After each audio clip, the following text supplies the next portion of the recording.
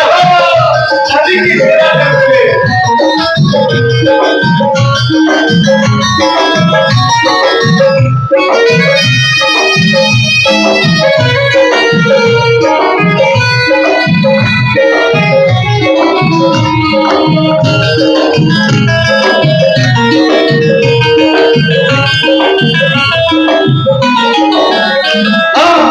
सत्संग में मेरी बात चलाई, सत्संग में मेरी बात चलाई, सत्संग में मेरी ये सगाई, सत्संग में मेरी सत्संग में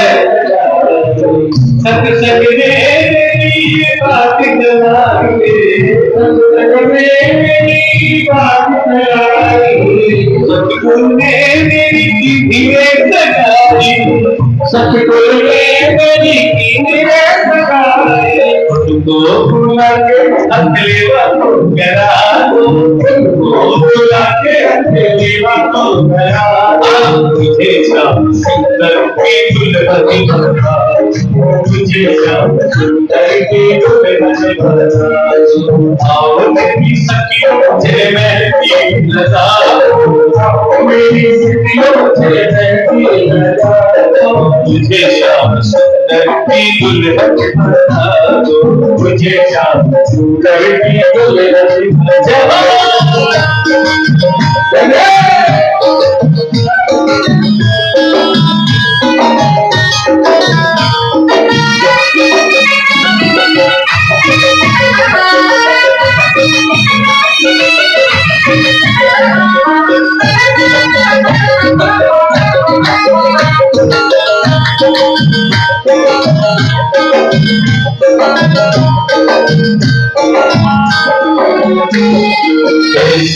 चुनरी तो ऐसी चुनरी तो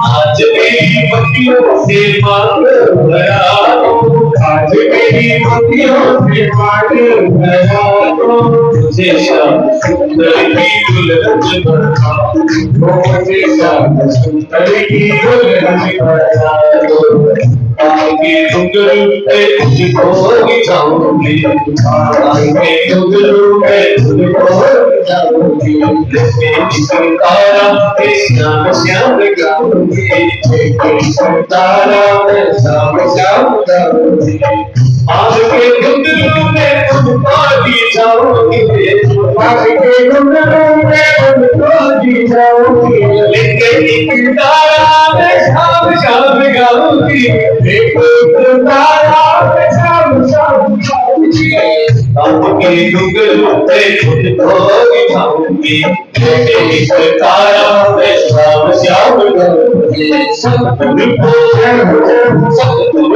बुला के डोली को सजा दो, सतगुरु को बुला के डोली को सजा दो, सतगुरु को बुला के सीता को करा दो, सतगुरु को बुला के सीता को करा दो, श्याम सुंदर की दुल्हन बना दो।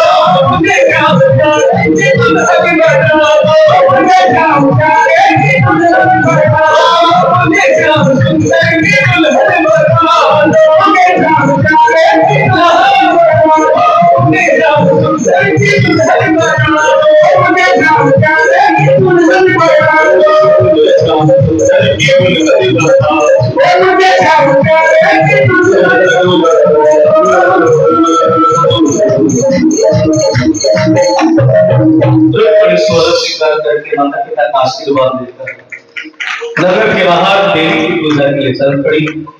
शिशुपाल की सेना, जरासंध की सेना, रुक्मिणी की सेना चप्पे चप्पे कर तैनात है। रुक्मिणी मंदिर में जाकर सामने देवी की मूर्ति है, लेकिन उस देवी की मूर्ति में भी रुक्मिणी को गोविंद नजर आ रहा है और प्रार्थना कर रही है, देवी मैया जीवन में कुछ नहीं मांगा, आज मांग रही हूँ गोविंद पति कृष्ण मेरे पति के रूप मुझे मिले, मैं कृष्ण की दुल्हन बन जाऊं। पूजा में जानबूझ के देवी कर रही है, पीछे मुड़ मुड़ कर देख रही है, पता नहीं ब्राह्मण पहुंचे नहीं पहुंचे, पता नहीं कृष्ण को मेरी अर्जी स्वीकार है या नहीं है। कई बार आशंका से आशंकित हो गई और उसी समय कृष्ण आकाश मार्ग से पुर में आए।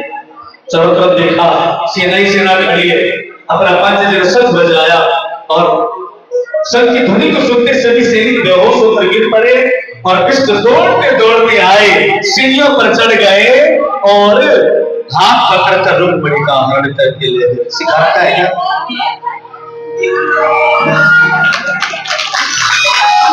पीछे से सेना की निद्रा टूटी, कृष्ण को पकड़ने के लिए दौड़े, लेकिन इतने में क्या देखा सभी ने, श्री कृष्ण के बड़े भाई बलराम भैया यादवों की सेना लेकर आए और विपक्षी सेना को युद्ध में हरा दिया।